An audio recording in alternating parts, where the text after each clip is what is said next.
I mean, you can tell me, but people gonna hear you tell me. Hey, No. It's because it's always somebody here.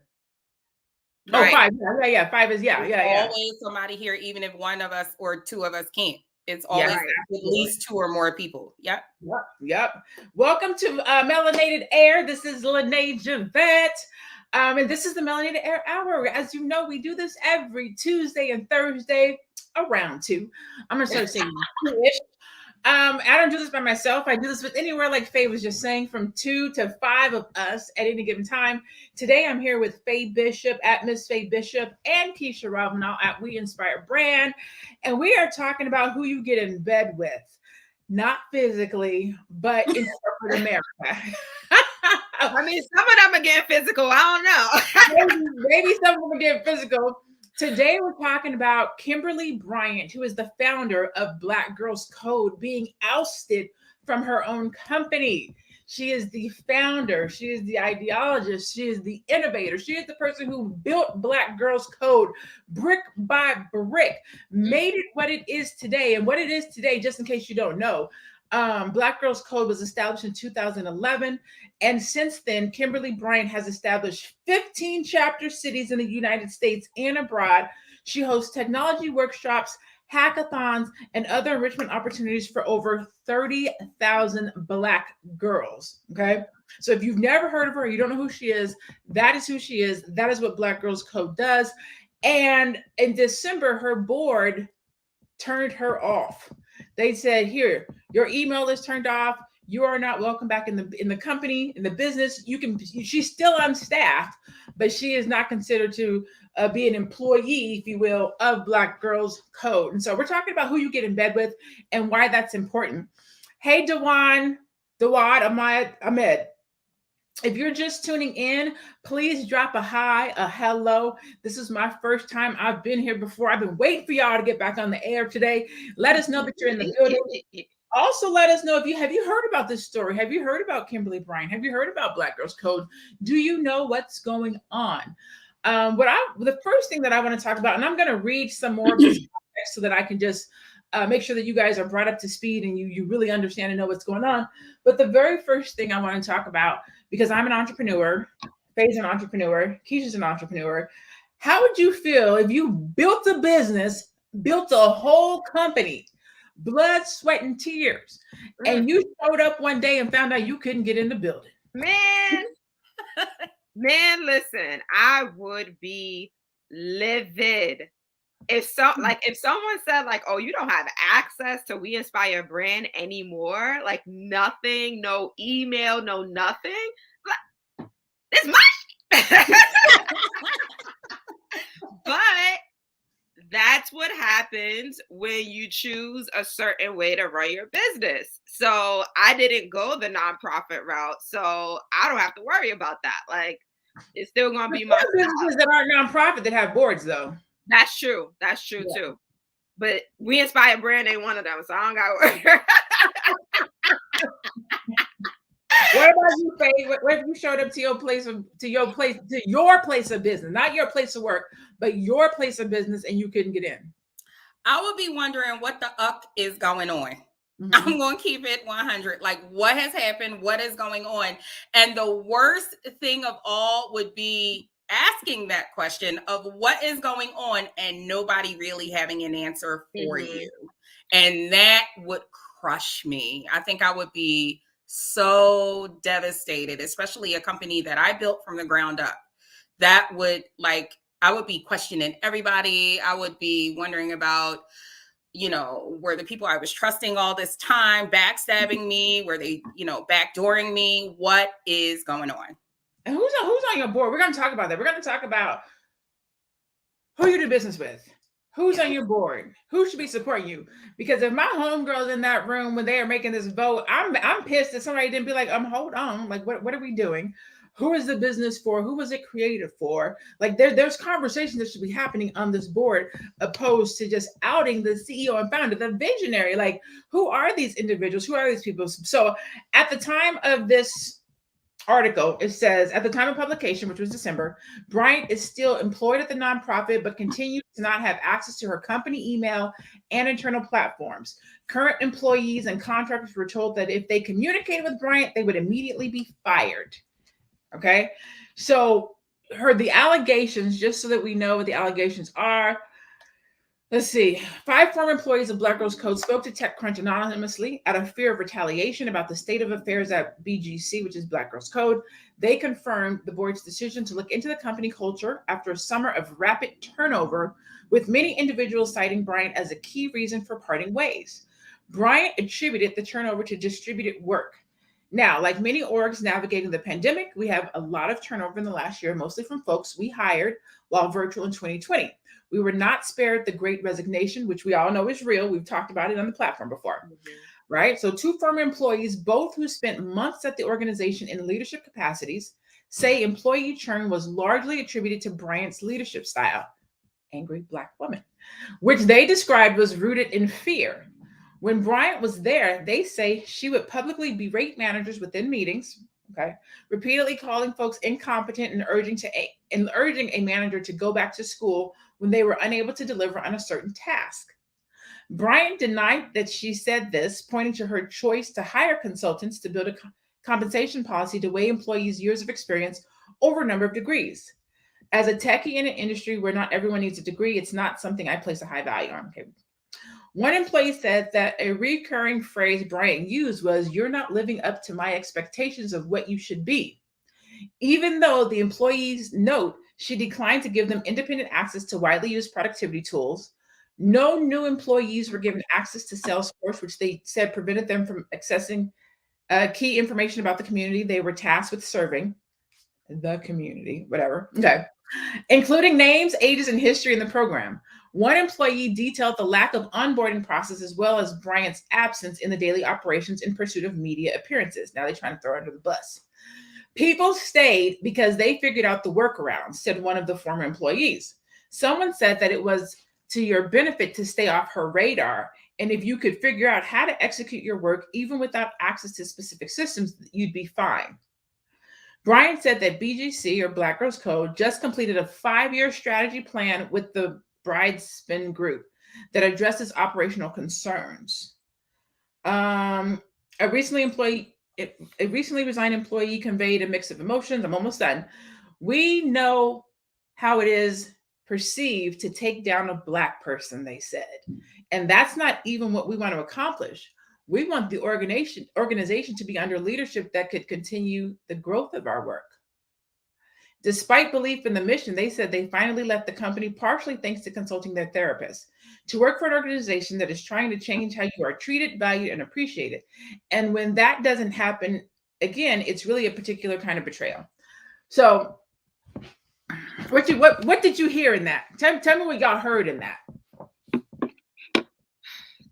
Well, what I heard sounds like there was a toxic workplace culture. And we know that toxic workplace cultures are rife with hostility. You have cliques, you have gossip, and it's a breeding ground for mistrust and selfishness. And unfortunately, when that starts to happen, here comes the power struggle and a bunch of abusive leadership. So that's what I got from that. Okay. For me, I heard another Black woman in power that is abusing her power, allegedly. I don't want to know what Tasha K's going on over here.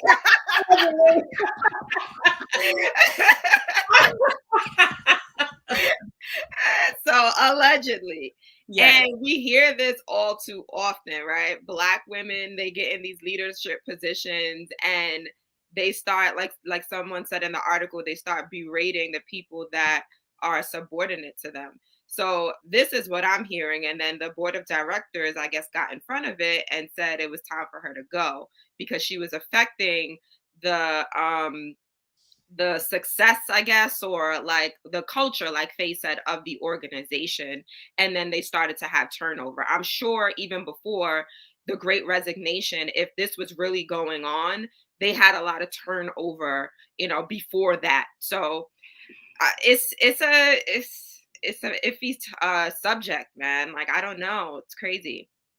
So this writer says, I think there are a lot of imperfect leaders trying to do their very best, and I believe that the story is about systemic complexity that is popping up for leaders of color.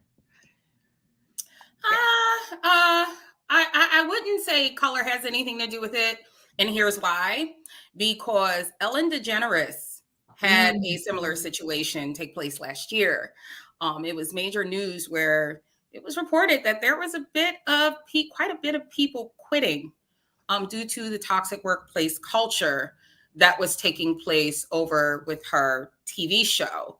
I definitely know that it kind of tarnished her image a little bit. So that's why I said I wouldn't necessarily point to it being a color thing or people in color in positions of leadership. I do believe that it's more so a culture thing in the workplace. It really boils down to workplace culture. And I believe hustle culture is one of the most normalized cultures in the workplace. And oftentimes micromanagement is at its core. So that's how it tends to start. Do you think that if she had maybe had a more diverse board, what I'm asking is, when you have these type of situations, or you have a Black woman that rises to leadership, I personally think it's important that she has other Black people around her to coach and mentor her. So if there's a toxic work environment and people are feeling this way, having had a Black board or more Black people on the board, somebody would have Martha Stewart or like, psst, psst, psst, come here, yo, they about to oust you. You might need to get it together. You might need to calm it down. Maybe not, whatever it is that you're doing, calm it down a little bit, because this is what's happening. We've gotten these complaints. These are the things that are happening. We don't want to take your company away from you. So we need you to work on these things and we need to fix them. That's the only place where I think some of it does have to do with race and color, because if you have a business, especially a business by the name of Black Girls Code, there should be some Black people on your board. There should be some Black people in your mentorship, in your coaching, in your staff, somewhere that says, hey, this is what's happening. This is what's going on. Because, and I don't work there. I'm not in it. So I can't say one way or the other, but we know that everybody doesn't view us in our leadership style and our communication style and how we operate the same. So what could be toxic to the one person might just be that's how Black women are. So I have a question. I may have missed it. So the entire board is white. Let me look and see. Majority of the board. Heather's non-Black, I should say. Let me look. Let me double check. I don't want to lie. But the person who filed the complaint, her name is Heather. Let me see. Heather Hiles, founder of edtech company Pathbright, is the person who ultimately decided to suspend Kimberly Bryant without fair investigation or substantiated allegations. When asked for more specifics by TechCrunch, Hiles responded in a text message that the board has a fiduciary responsibility to protect the organization and the well-being of its staff. I can confirm that the recent activities are a result of following through in that responsibility. See, and that's my thing. I mean, I don't know the protocol, but why wasn't there a fair investigation? Like, why was it? Say that again. What are you saying? Before? Right. That's a good question. Like, why wasn't it investigated first and then action taken? Why was it, okay, let's take this action and then, we go from there? I agree. It sounds like something is missing. Mm-hmm. It sounds like some pieces are missing from the story. And I'm glad, LaNée, that you brought up the importance of having people of color on your board and things like that. There's a reason why people are often referred to as human capital in business. People are invaluable assets in today's business world. And when those at the helm of your organization are running at full speed ahead to meet and exceed business goals, you have no choice but to trust your people to get the job done. It becomes problematic when those that you don't trust can't get the job done. And the trust in your people, I feel, is often an undervalued trait in many organizations today. And it sounds like what happened here is nobody had her back. Not enough to, in the very least, seek an active investigation. For this to happen so quick like that, with the CEO of a company or the president, she started the company. This was her brand. This was her baby. And she's just been completely X'd out of it. There is something very suspect about that to me. Yeah. And it may possibly be more to the story that may be missing. But it's also very important to have an organization where you have those on your team and your board that you can trust. Yeah, I agree. You can't trust your people to make your vision a reality and to have your back. You're in a tough place as a leader. Yeah, I agree with both of you ladies. Like, no one had her back enough to do an initial investigation, or even before we even get to talking about an investigation, get her some type of executive coaching or something. If you're hearing rumors that her leadership style or the way she is a leader is not vibing with the organization, like, where is the conversation? Where is the coaching? Typically, you do bring people, outside companies in to train your leaders. Like, just because you have the knowledge on, tech doesn't mean you know how to be a leader. So I feel like if the board had her back, they should have started there. Yeah. Someone said something about hustle culture. Yeah, I'm about to I just want to expound on that a little bit and why I said that. What I mean by hustle culture and why I brought that point up is because right now we live in I would say, society where everything is profit. It doesn't matter what's going on. Everything is profit. Everything is about making money, getting a bag, right? And this profit-driven culture is known to exploit its workers by having them work longer hours with little in return and experiencing that of which the employees over at Black Girls Code said that they have experienced. So that's why I brought up hustle culture, because that kind of profit-driven culture, hustle culture, tends to produce a toxic workplace environment. That's why I brought that up. So I just wanted to give clarity about that, because someone seemed like they had a question about why I said that. And I want to correct myself. I want to correct myself because I am looking. For whatever reason, I don't know why I can't share my screen. I got to fix that. I got my new computer. It won't let. Apparently, I haven't closed my Google. But anyways, she does have a black board. Not all black, but is majority black. So Stacey Brown Philpott is black. Sebastian Tavoe is not black. Heather Hiles is not black. She might be mixed or maybe Hispanic. Then you have Sherman Whites, which is a black man, Dr. Robert Sibbins, which is a black man, and Dr. Sylvia Wilson Thomas, which is a black woman. So somebody over there should have talked to her. Somebody that goes back to the point, all skin folk ain't your kin folk. That's what that goes back to. Like, just because we the same skin complexion and you black, I'm sure that us at Melanated Air won't vibe with like another show that is not B1, so I feel like that's what that goes back to. But I would hope that you, as the owner, you would protect your baby and bring on people that do have the organization and your best interest. I don't know. You have to pick. Like the organization, the staff. I agree. The organization and staff are important, but the founder, the person who has the vision, should be important too. Yeah. There could have been. I know she's not an employee, but when an employee is out of bounds, you put them on some type of a plan to get them back. Mm-hmm. Like, where was her plan? Right. Where was her?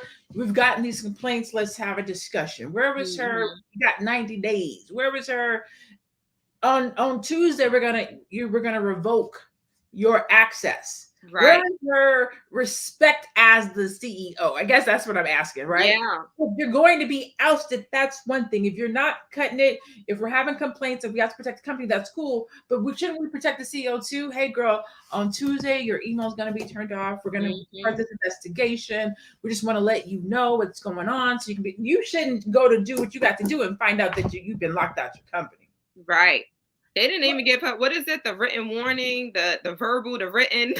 They were just, oh, you're out of here.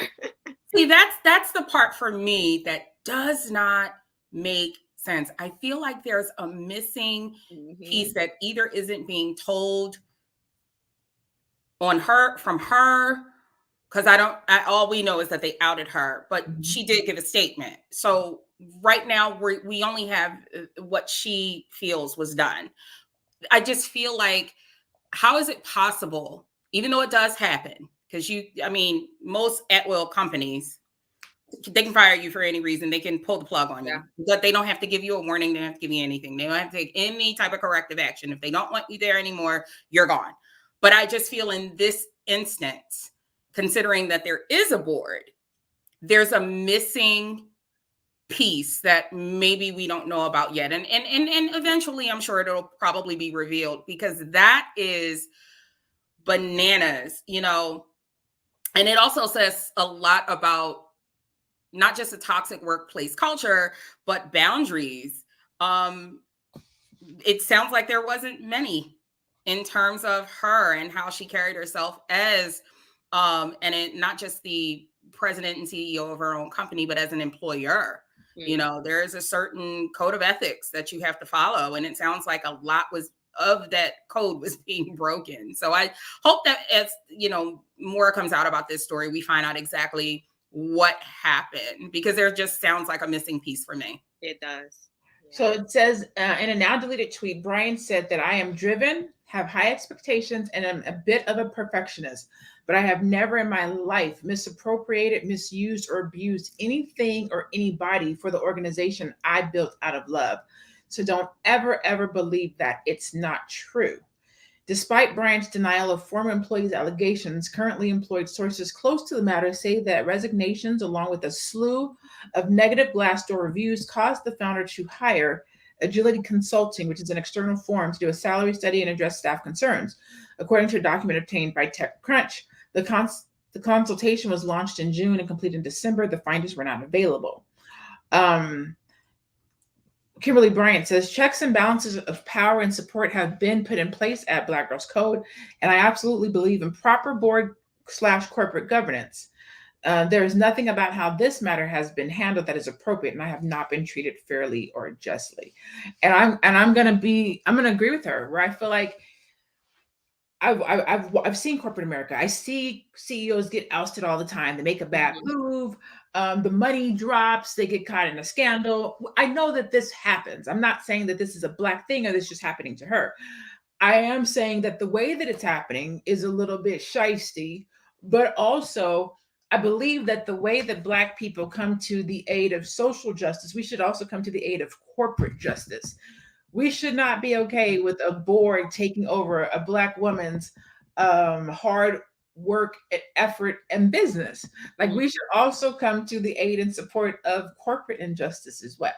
Yeah, I agree. I love that. Right. Go ahead. Someone says the board normally governs the CEOs of companies. In many cases, CEOs don't get the same kind of notice of separation as regular employees. Think about the harm one can do to an organization with a 90 to 60 day or 30-day notice. That is factual. I worked at a company, oh my God, some 17 years ago, where the board made a decision the day before, and after that, we didn't see him in the office again. So this is a very, very common practice. D. McCordacoa, thank you for that comment. It is. A lot of CEOs don't get the same kind of notice of separation as a regular employee. Regular employees don't get it, especially if it's an at-will company. At-will, yeah. Yeah, it's but that's interesting to see someone who actually started their own company, because a lot of our CEOs aren't necessarily people who actually started the company as well. So we need to make sure we give clarification on that. But in this particular case, she did. So it's very interesting. I think I might be wrong. I remember when Steve Jobs had to leave Apple for that period of time, they asked him to leave. They didn't out him. I think they asked him to leave. But I don't think he went quietly, if I remember correctly. Yeah, it happens. It's interesting. In this case, that's yeah.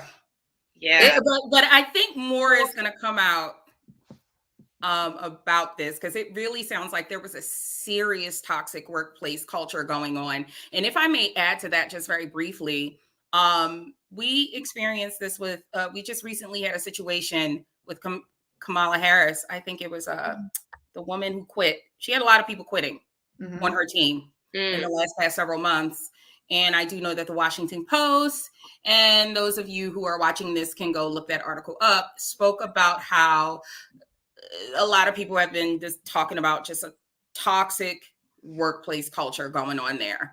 So, I mean, but she's still the vice president of the United States. So, but it happens. And it's interesting that in this particular case, toxic workplace culture can result in this kind of situation. Yeah. There's not a lot of accountability taking place on her end either. It doesn't sound like she's actually saying, maybe I could have done this differently or that. Right. She's saying, I did not do this, and this is not what happened. Right. And y'all didn't have an investigation. So look, that's what I'm getting from her statement. Yeah. That's true too. And she has to understand, just because she doesn't feel that she was being disrespectful or toxic, that doesn't mean that the employees weren't receiving it that way.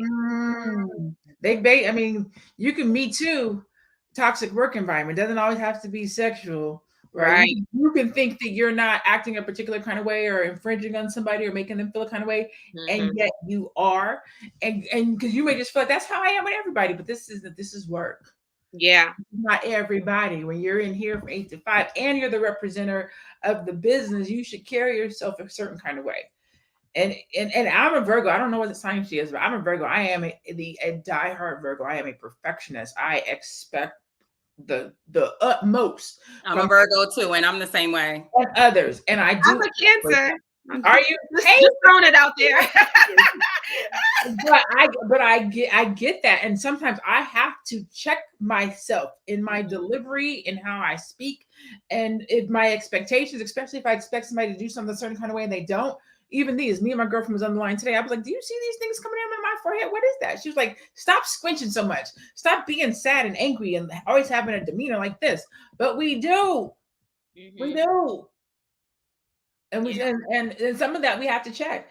And as a Virgo, I have to, but also just as a Black woman, me and her were joking because we do, like, that's our natural face. What you talking about? Why are you acting like that? I know you did it. Like that's what we do. Like, that's literally what we do and how we respond. And some of that, and if you don't get it, you don't get it. More hearts at Aquarius just wanted to chime in. Everybody, happy birthday! Right. Happy birthday!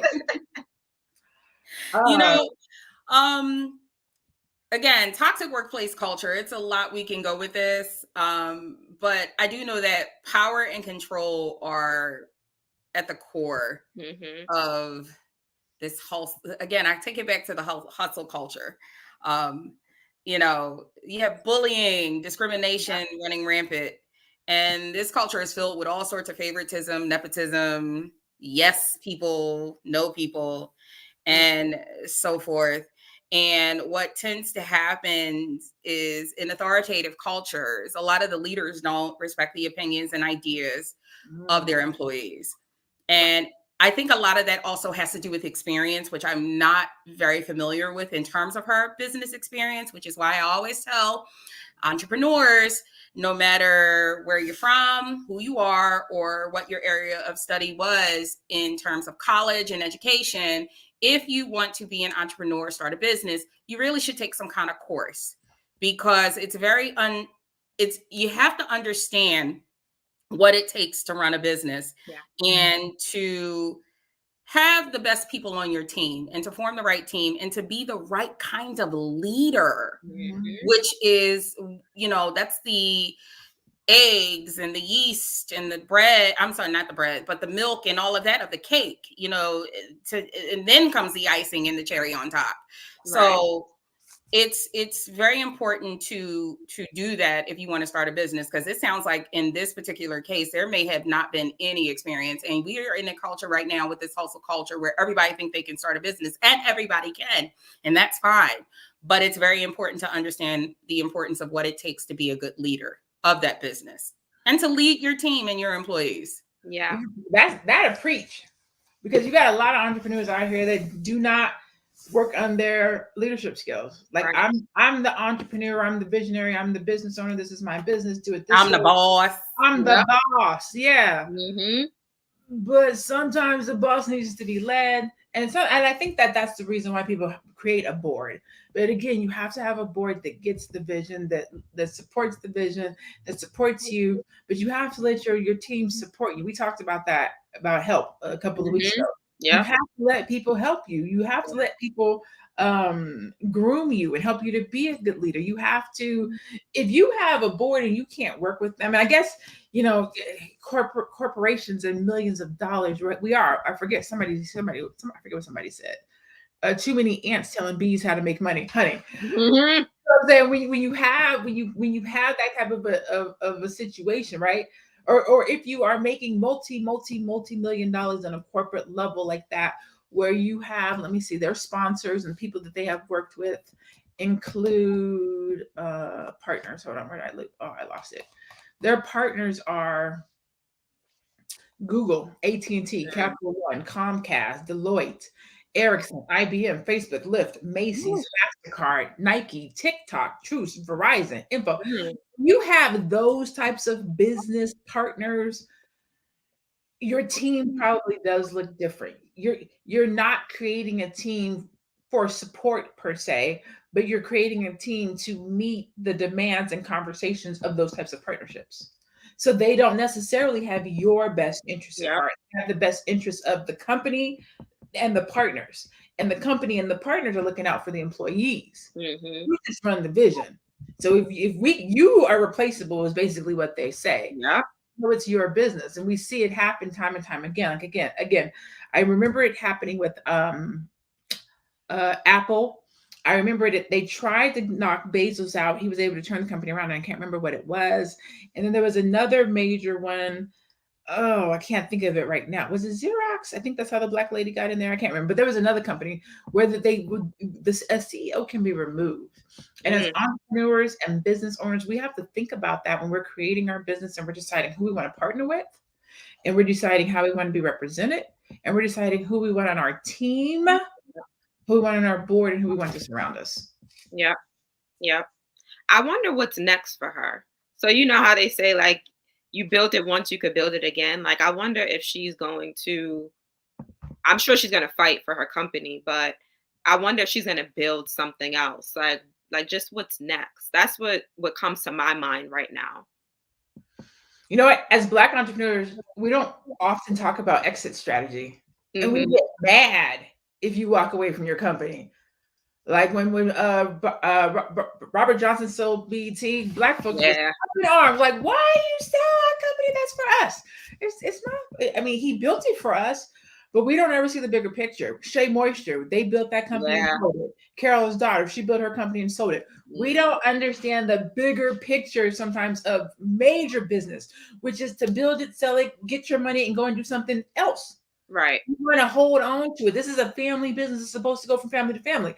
But what we're seeing right now is these young kids don't understand or appreciate family business. So they don't want the business. So you hold on to this thing, you get old, and now nobody in your family wants it. What do you do with it?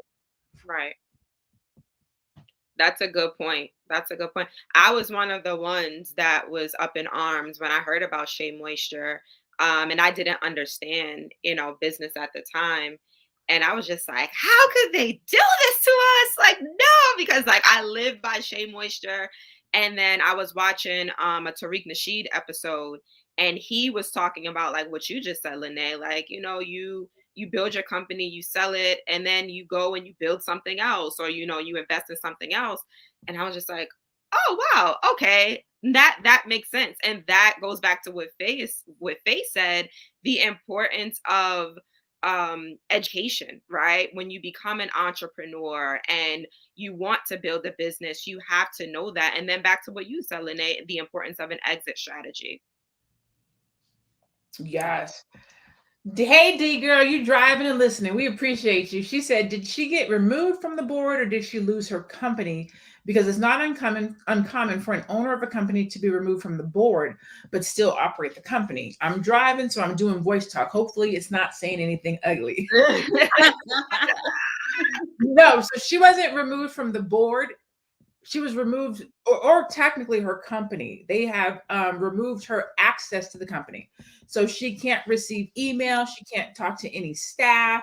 I'm going to reread it exactly. At the time of publication, Bryant is still an employee at the nonprofit, but continues to not have access to her company email and internal platforms. Current employees and contractors were told if they communicated with Bryant, they would be immediately fired. So they basically removed her as head of the company while they do this internal investigation, allegedly. So she hasn't been completely kicked off and kicked out of there, like in the, like voted out off the island. So it just sounds like she said got bumped down. That's what it sounds like until they're done completing the investigation. Now, how do you come back from that? That's a good question. How do you come back from that? How do you come back and look at these people in the face that just tried to oust you from your company and take your baby from you? It's a good question. Yeah. That is a good question. How do you come back from that? Can you remove board members? I got to do some research. Can you Especially considering this? That's what I was thinking. Like, can you remove board members? Board members have to be voted out. Right. You can't just cut them off. They have to be voted out. They have to be voted out. Can't you be a board member or leave or retire out, if I'm not mistaken? Can't you be a board member of your own organization? Yeah. You could. Yes, you can. See, this is why, again, it's education matters. And because as a CEO, it's so important to be the keeper of the company's overall vision, not just your vision, but the company's overall vision. And I'm not talking about the vision for the next few months, but the larger road ahead. The CEO needs to be able to keep things on course, not just for the current quarter, but throughout, to ensure that the large overarching vision of the company can be achieved. And one of the ways to hinder that is by creating a hostile work environment for your employees. It affects the morale. It brings it down. And before you know it, the takeover of the vision starts to shift. Everything starts to shift. Mm-hmm. So it's just so important to understand that. And it sounds like I don't think that this was a decision that was made for the moment. It sounds like this has been going on a while and they just said, okay, we need to look into this. So we're going to just cut you off right here and bump you down. Mm-hmm. There are people that have sued companies and still remain. Actually, I think it's illegal for you to even be fired if you're suing a company too, or if you file a lawsuit. So her being bumped down, I'm glad that the clarity for that was brought up. So she hasn't been kicked out. She's still with the company. She just isn't in her position. She's just kind of been bumped down, it sounds like. And she has zero access to communicate with her employees a certain way. So Sonia said board members have to be voted out, resign when their time is up. Right. I wonder, and then somebody said, Dennis said, then you split ownership. Crystal said, you come back slaying like a boss and weed out the toxic negativity. Come on now. Yes. Simone says, wonderful conversation. Thank you, Simone, for being here. Yeah, I mean, we have to think about these things. And a lot of times we don't think about these things until we're in position, but you want to be thinking about them now. Right. As an entrepreneur, as a business owner, at some point, you may decide that you want to have a board, or you may decide that you want to have investors, or you may decide that you want to take your business and franchise it, or take it in a different direction. So you have to be thinking about who would I want on my board? What type of board members do I want to have? That leads me to, I wonder if she picked this board for herself or if her investors, because that's another way that people get investors. That's you true. don't always pick your board members. The people who invest in your business will say, I want this person to be on the board to protect my interests. So these may not be people that she chose for her board. Yes. So that's something to think about as well as you're talking about having a business, setting up a board. Do you want to have your board created based on the people that are partnering with you and giving you money who have their interest at heart? Or do you want to pick a board or have board members that actually show up for the business?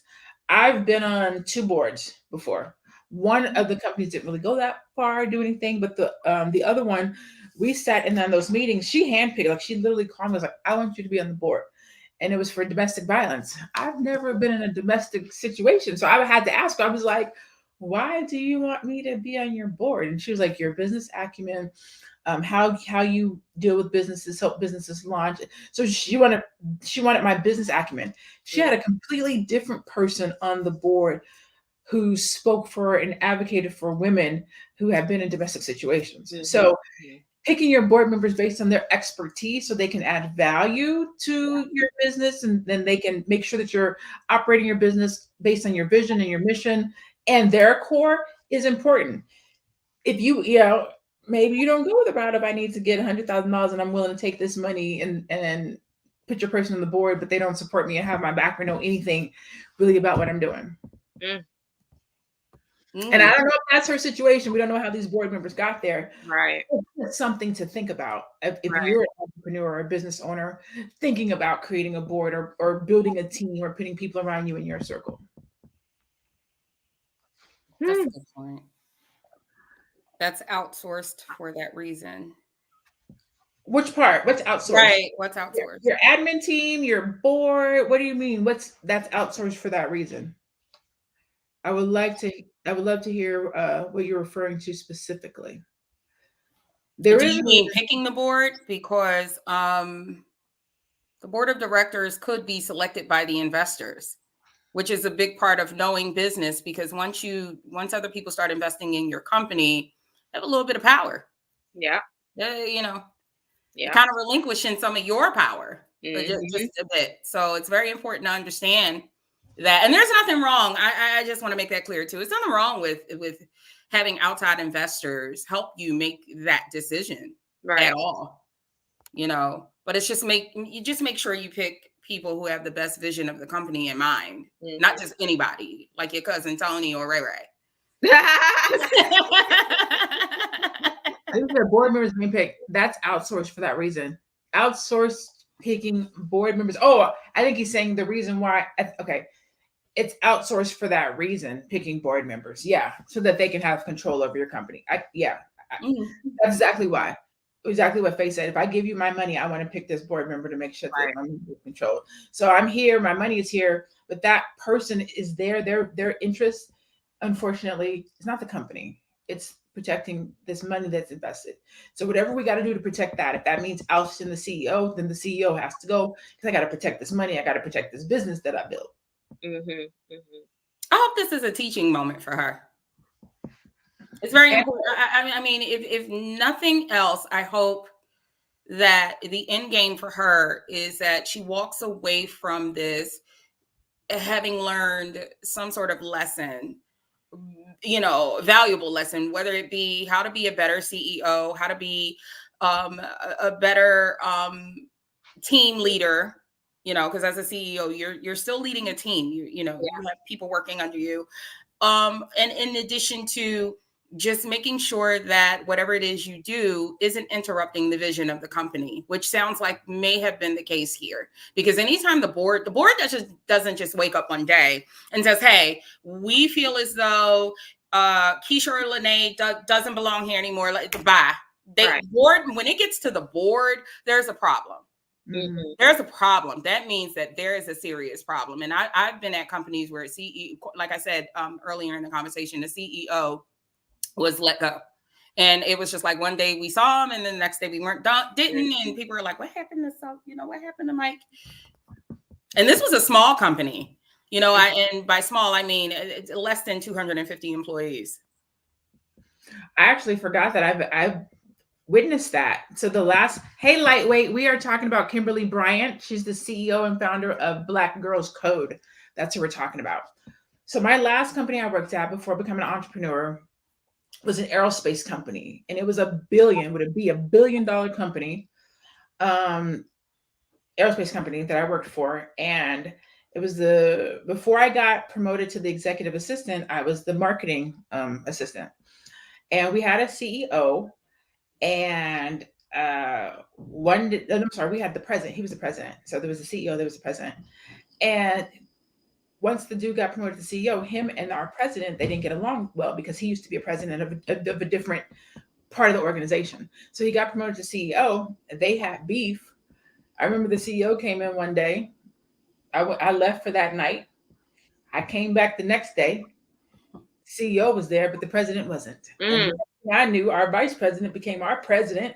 And they said, LaNée, would you like to be the executive assistant? I was like, oh, okay, yeah, sure.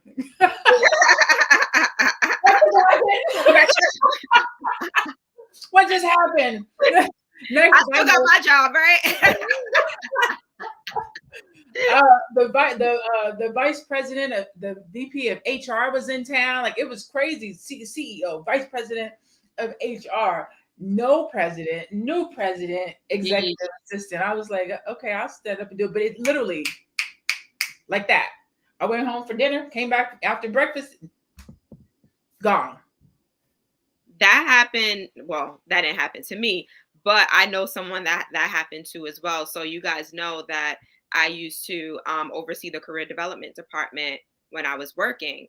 So I used to send my students to organizations for employment opportunities, internship opportunities. And then next thing you know, my supervisor, he's sending me an article about one of the organizations that we had a partnership with. And we were really cool with the CEO. Like, he used to like take us out to lunch and, you know, come to the office and all of these things. And it's like this article about how he was like sexually, sexual allegations against him. I don't want to say the wrong thing, but yeah. And I'm just like, whoa, you know. And the thing is, maybe like a year prior to that, I had stopped sending students there because there was a student that said like, oh, you know, like, I don't feel comfortable. And then like I started hearing like little things and I'm like, you know what? Let me stop sending my students there because I keep hearing stuff. And then that came out and I'm just like, I'm glad I stopped sending my students there. So yeah, it happens. But she's still with the company, so it sounds like a lot more is gonna come out from this. Yeah, we'll be back to talk about it. Yeah, right. I'm curious to see how it's gonna unfold. I hope she does not lose her company. Like Faye said, I hope this is a learning lesson. Definitely for her, but for a lot of Black entrepreneurs and business owners as well. We don't have to make the same mistakes. We can learn from somebody else's mistakes. You can go to your place of business today with a new attitude, like Patty LaBelle said. Like, you know what? Let me calm myself. I don't want to be the next Kimberly Bryant. Hey, how y'all doing today? Everybody okay? You know what I'm saying? Like, we can learn from other people's mistakes. That's what's the goal of the conversation today. Just to have some, you know, high level, in-depth corporate business talk, because I hope and pray that everybody on this broadcast, everybody that watches the replay, I hope and pray that you have a business that grows to the level of Black Girls Code one day. And you can say, one day I was online, I was watching Melanated Air, and they talked about putting your board together. So I was strategic about the people that I work with and put in place and who I put on my board, because I heard them talk about what happened at Black Girls Code. And I wanted to make sure that didn't happen to me in my business. So we got to start planting those seeds in our community right now, so that when we get to that level, which we will, when we get to that level, we know what to do and how to operate. Yes. And if I could piggyback off what LaNée just said before we get out of here, one of the things that my father, who has been an entrepreneur for some 35 years now, has always taught me, and that's, remember the commitment to your business, not your ego. You are there to serve your business. You are not there just for the money or your personal interest.